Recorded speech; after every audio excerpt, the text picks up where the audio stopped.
Assalamualaikum warahmatullahi wabarakatuh.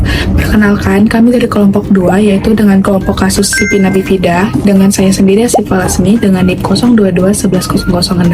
Saya Syafa Intana Fernando, NIM 022 11026. Di sini kami akan mengerjakan tugas video untuk memenuhi ujian akhir semester mata kuliah pediatri dengan dosen pengampu Ibu Dini Nur Abiah. Selamat menyaksikan.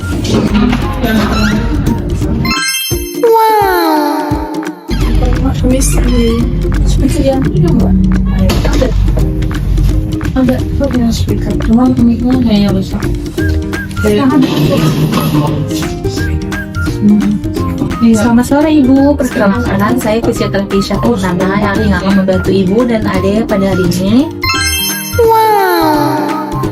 Ini betul dengan Ade Luna? Iya. Betul, oke. Ade Luna usianya 2 tahun, didiagnosa spina bifida myeloma distal, tingkat tumbal, betul. Betul. Bisa diceritain awalnya gimana, Bu?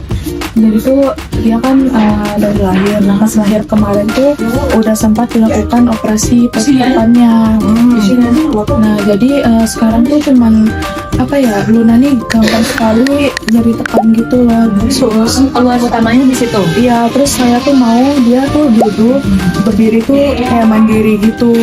Sekarang kan masih dibantu kan, kayak gitu. Duduk secara mandiri juga belum bisa ya, Bu? Belum. Sebelumnya udah pernah fisioterapi? Pernah, cuman nggak rutin gitu loh kemarin. So sekarang mau dirutinin lagi karena saya mau dia lebih mandiri aja, dari mulai bergerak, duduk, berdiri, mau jalan gitu. Oke, baik. Baik Ibu, kalau gitu kita sekarang ke ruang pemeriksaannya karena mau dicek kekuatan otot adiknya. Mari.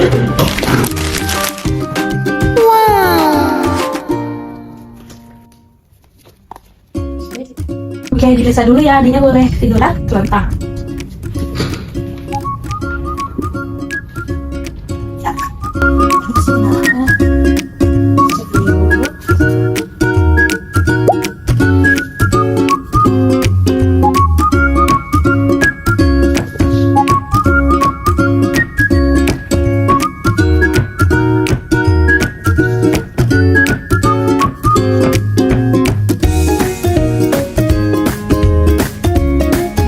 Oke, baik Ibu, dari informasi yang Ibu berikan dan pemeriksaan awal tadi, saya mengidentifikasi beberapa masalah fungsional pada Luna, yaitu adanya keterbatasan mobilitas ya Bu, itu jelas. Terus tadi Ibu bilang ada risiko tinggi luka tekan, terus ada kelemahan ototku, jadi di otot kakinya dari atas sampai bawah itu ada kelemahan. Ya, nah kita ini untuk fisioterapinya, sementara ini kita akan upayanya meningkatkan kemampuan geraknya terlebih dahulu dan mencegah si luka tekannya dan juga memberikan edukasi untuk di rumah ya Bu, nanti saya jelaskan. Sebelumnya ada pertanyaan lagi? Cukup, Sus. Saya berharap semoga Luna cepat membaik aja sih. Amin. Oke. Kalau gitu ada beberapa latihan untuk terapi dan bisa Ibu lakuin di rumah. Sama nanti ada edukasi yang bisa Ibu terapin juga di rumah ya Bu. Oke, kita masuk ke sesi berikutnya. Ibu, latihan yang pertama ini untuk mencegah kekakuan sama meningkatkan mobilitasnya itu kita utamainnya di bagian area kaki ya Bu. Jadi Ibu bisa lakuin ini di rumah, itu ngelakuin gerakan-gerakan yang melibatkan si sendi panggul, lutut, sama pergelangan kakinya. Kalau untuk lutut contohnya kayak gini Bu, jadi diangkat, ditekuk, terus didekatkan ke tubuh kayak gini. Nah gitu. Tapi karena Luna ada keterbatasan, jadi nggak usah dipaksain. Gerakannya ini lakuin aja 1-10 kali gitu. Berapa pengulangan, Sus? 2 kali sampai 3 kali boleh. Tapi diperhatiin juga adanya nyaman atau enggak. Kalau misalnya dia kesakitan atau dia sangat nyaman, nggak usah dilanjutin, nggak apa-apa. Yang penting rutinin aja tiap hari ya Bu, kiri dan kanan juga ya gitu. Oh, kalau itu buat yang lututnya ya? Nah, Iya. kalau buat yang panggul sama pergelangan kakinya? Kalau yang Sus? panggul itu diangkat aja gini, diangkat gitu gini, terus gini aja. Kalau tadi kan dia teguk, kalau panggul dia nanti Lurusin ya berarti? dilihat kalau misalnya bisa maksimal nggak apa-apa, tapi kan kalau dia maksimalnya segini juga nggak apa-apa gitu. Insya Allah kalau misalnya sering nanti dia makin lama meningkat, bisa iya. lebih tinggi lagi gitu. Kalau yang ini gerakan-gerakan ini aja Bu, gerakan-gerakan sendi kayak gini gitu. Sama ya 10 kali, pengulangannya 3 sesi gitu, kiri kanan gitu. Nah, gerakan berikutnya itu untuk mengaktifkan otot, Bu, mengaktifkan otot paha. Ya, jadi ini tuh namanya otot quadriceps, itu harus diaktifkan biar nggak terlalu lemah berkepanjangan. Gerakannya tuh gini, ini kan di lutut, ibu kasih tahanannya tangan ibu sendiri. Nah, nanti bilang adiknya suruh tahan ke bawah. Dorong ke bawah gitu ya. Adik coba kakinya tekan ke bawah, Dek. Dek, tekan Dek ke bawah.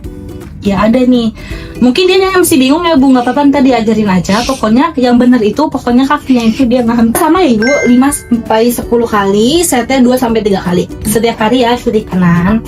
Oke, Ibu, berikutnya saya mau ajarin tentang perawatan luka sama posisi aman buat adiknya. Jadi kalau misalnya perawatan kulitnya itu, terutama di area bokong, tumit, dan siku harus sering-sering dicek ya Bu. Jangan sampai kulitnya itu lembab, harus bersih sama kering. Terus hindari penggunaan bedak yang terlalu banyak. Sering dikasih bedak gak? Iya, dia kalau abis mandi itu kan saya suka bedakin punggungnya. Iya. Karena kalau misalnya bedaknya itu nyampe menggumpal, nanti dia bisa iritasi. Terus kalau misalnya ada kemeran atau lecet, segera lapor ke dokter ya, atau perawat itu. Kayak yang kedua tentang posisi aman. Posisi amannya itu, karena Luna ini belum bisa bergerak mandiri sepenuhnya, ibu harus sering-sering ngubah posisi Luna. Jadi jangan biarin dia dalam satu posisi itu terlalu lama. Misalnya lebih dari 2 jam itu udah lama banget. Terus saat tidur, tukar-tukar aja posisinya. Kayak misalnya miring, dari ke kanan, dan ke kiri, atau terlentang gitu. Terus kasih bantal sama guling yang bisa nopang di area tekannya. Oh, di lutut gitu ya? Jadi kalau misalnya mau ditambahin bantal tambahan yang kecil tuh Bu, ya itu boleh. Gitu aja sih, yang penting intinya untuk mengurangi tekanan gitu. Baik, sus. Ya Ibu, jadi pokoknya pas duduk itu pastiin dia duduknya di permukaan yang empuk dan rata. Iya. Ya gitu. Berarti jadinya harus diganti-ganti gitu ya posisinya. Saya kira kalau dia udah nyaman ya udah gitu dibiarin. Jangan gitu. Oke. Soalnya itu penting buat sirkulasi darah dan mengecilasi luka itu tadi. Ada pertanyaan lagi? Sudah cukup, sus. Sudah cukup ya, gitu. Kalau begitu kita sampai ketemu di sesi terakhir berikutnya ya. Udah dapat kan jadwalnya? Sudah. Hari Kamis berarti. Iya. Di jam yang sama. Iya. Berarti ini langsung ke administrasi ya. Akan ke depan Ibu. Terima kasih. Terima kasih ya. Dadah, Dek. Terima kasih sudah menyaksikan tugas video dari kami. Assalamualaikum warahmatullahi wabarakatuh.